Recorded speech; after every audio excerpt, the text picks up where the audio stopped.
We talked for a few more minutes, but then my husband and mother-in-law stopped smiling. "Laura, are you okay?" my husband asked impatiently. "What? Oh, it's nothing," I replied. I knew my husband had something planned. Suddenly, my mother-in-law stood up. "Ouch! Oh," she cried, rushing to the bathroom, holding her stomach. "Mom, are you okay?" my husband asked, worried. "Why does my stomach hurt so much? This can't be. Laura, did you switch the tea?" "I did. Me and your mother." "Why did you do that? What's wrong if I switched the tea? My name is Laura. I'm 30 years old and I work in an office. My husband, Joshua, and I have been married for 2 years. We met at work when he joined our company from a client I was working with. At first he struggled to adjust, but the next time I saw him, he seemed to be doing well. I thought he was smart. We got closer, started going on dates and having dinners together. He confessed his feelings for me, and we officially started dating. Our relationship went smoothly after that. He proposed and we got married. I felt our new life was going very well. Joshua isn't good at cooking, so I always cooked. In return, he did the cleaning and laundry. He also took out the garbage, which was really helpful. But recently his behavior towards me has changed. He used to follow me everywhere and always wanted my attention when we were at home. I had to tell him to be patient, almost like training a puppy. But now he rarely shows me affection. He used to talk to me in a sweet voice, but lately he's been rather cold. "What's for dinner?" he asked. "It's hamburger, your favorite," I replied. "Okay," he said. It didn't seem like he cared much. I went through the trouble of cooking something special for my husband, but his response was distant. It feels like he's lost interest in me. He used to be so loving. I hope he'll treat me kindly again someday. And it's not just my husband. There's someone else who's been bothering me, my mother-in-law. Ever since we got married, she's been critical of me. "Hey Laura, why didn't you prepare snacks?" "I'm sorry, but you came over unexpectedly. You should have expected it and had something ready." No, that wasn't possible. Until recently, my husband always supported me and stood up to my mother-in-law, but now he's started siding with her and criticizing me. I don't think Laura is considerate at all. "A wife should always be ready when my mother visits," he said, agreeing with my mother-in-law. "You never know, I might leave you if you keep this up," he threatened, talking about divorce. It hurts because he wasn't like this before. I feel a mix of sadness and a desire to trust him still. Then something unbelievable happened one weekend. My mother-in-law unexpectedly came over to our house. For some reason she brought tea and sweets that day. The tea looked expensive, and she seemed cheerful as she spoke to me. "I went out of my way to get the best tea I could find today. Let's enjoy it together." I don't understand why she's suddenly so nice to me. It feels like there's some hidden reason behind it. My husband even said, "Thanks, Mom. I'll make the tea today." Lately he's been urging me, "Hurry up and set the table. My mom is waiting." I felt uneasy about his sudden kindness. Then my husband brought me a cup of tea with a smirk on his face. "Wow, it smells amazing," my mother-in-law exclaimed, leaning in to sniff the tea. I was suspicious and leaned in to smell it too. It smelled like regular tea, but there was something off, like there were bubbles floating in it. This couldn't be good. I knew I shouldn't drink it, but what could I do? I wondered if there was any way to switch this tea without them noticing. "Oh, by the way, mother-in-law, your favorite Korean singer was on the music show the other night, and I recorded it. You can watch it if you want," I said. "Really? I'll watch it right now," she replied eagerly, getting up to find the remote control. "Oh, wait, aren't there any snacks? You made tea but forgot about the snacks," I mentioned to my husband. My husband can be a bit touchy, so he easily gets defensive. I was just about to do that. "Give me a moment," he responded, going to fetch the plates and snacks. While they were distracted, I quickly swapped my tea with my mother-in-law's, just as they returned to the table. "Shall we have some tea?" I suggested. "It's quite a nice cup of tea, isn't it?" My mother-in-law and husband started drinking their tea and watched me closely as I took a sip of mine. "This tastes different than usual," I remarked. Both my husband and mother-in-law had smiles on their faces. "Yes, I know, I made sure of it," my husband said. "Yeah, it's delicious," added my mother-in-law. They chuckled at my comment about how good it was. "Yes, it's very good," I said, finishing all the tea.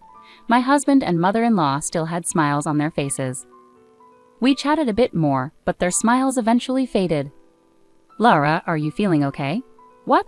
I responded. "No, it's nothing," my husband said impatiently, clearly up to something.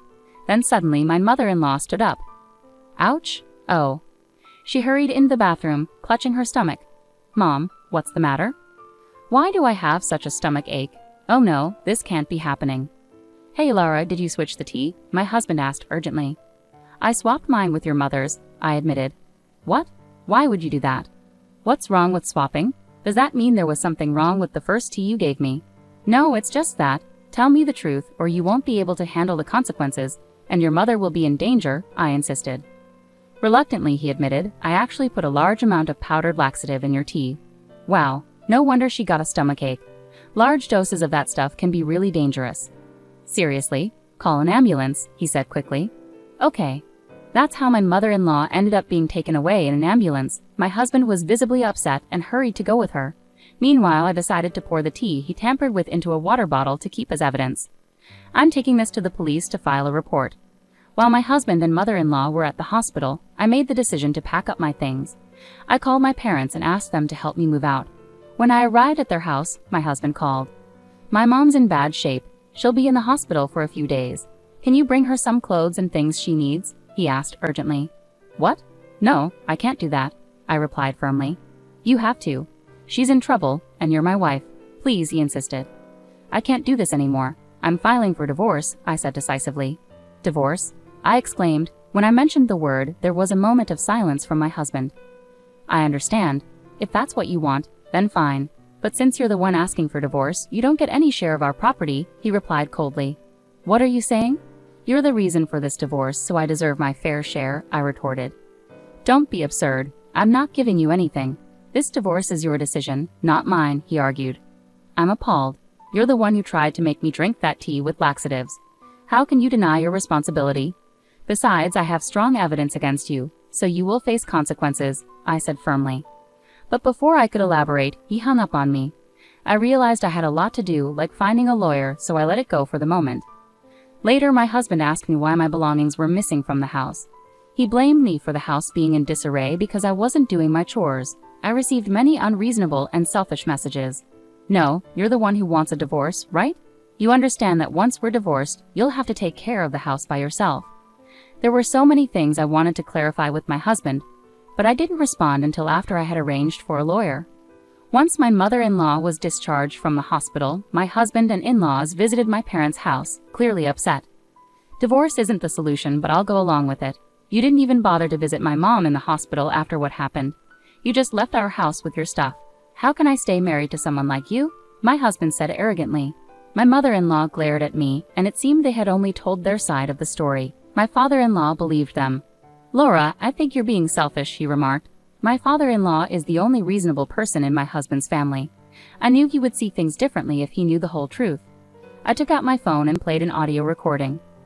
I had actually put a lot of powdered laxatives in Lara's tea. The audio was strong evidence. When they heard it, my husband and mother-in-law turned pale. How did you get that recording? My husband had implicated himself. Father, I felt threatened. I quickly swapped my mother-in-law's tea with mine. Suddenly, she complained of a stomachache. She had always treated me badly, and my husband used to defend me against her. But recently they started teaming up against me, and now he had gone too far. After hearing my side, my father-in-law's expression turned furious as he stared at my husband and mother-in-law. Joshua, what's going on here? Is it true that you've been mistreating her too? He demanded. My husband and mother-in-law were visibly embarrassed under my father-in-law's scrutiny. No, Dad, wait, it was just a joke. Lara got upset stomach from the laxatives I put in her tea. It was meant to be a harmless prank, Joshua tried to explain. I would never mistreat her either. It was all in good fun. You can't call that bullying, my mother-in-law chimed in, attempting to justify herself. I don't think that was just a joke. You can't keep getting away with this. Is this why Joshua has been treating me so terribly? I challenged, my voice steady with resolve. I placed an envelope on the table and revealed its contents. Photographic evidence of my husband's affair that I obtained from a detective agency. My husband's face drained of color. Why? Did you think I was oblivious? Your distant behavior raised suspicions, so I hired a detective agency. I never wanted to believe you were cheating. Maybe you just wanted to push me to divorce you. It was clear I had struck a nerve as my husband broke into a cold sweat. I confronted him with divorce papers, ready to end it all. No matter how clueless you are, facing divorce papers in this situation should make it clear you're in trouble, right? I'll be entitled to alimony and a fair share of our property. Plus, I'm reporting you for assault for putting laxatives in my tea, I asserted firmly. The police? Wait, don't you feel sorry for Joshua? My mother-in-law pleaded. What? Are you serious? It's not just my husband. You too, mother-in-law, are involved. He was working with you, I retorted. Wait a minute. Why should I be blamed? It was Joshua who put the laxatives, my mother-in-law protested. Mom, you came up with this plan. Don't try to pin it all on me, my husband interjected. What? You asked me to help you because you were looking for a new wife, I exclaimed, shocked by my husband's revelation. My husband and mother-in-law began arguing, each refusing to admit their wrongdoing. Finally, my father-in-law had enough and intervened sharply. Enough. Both of you are responsible for this. Stop arguing and face the consequences together. Don't complain when the police come for you. Joshua, you need to take responsibility for your affair.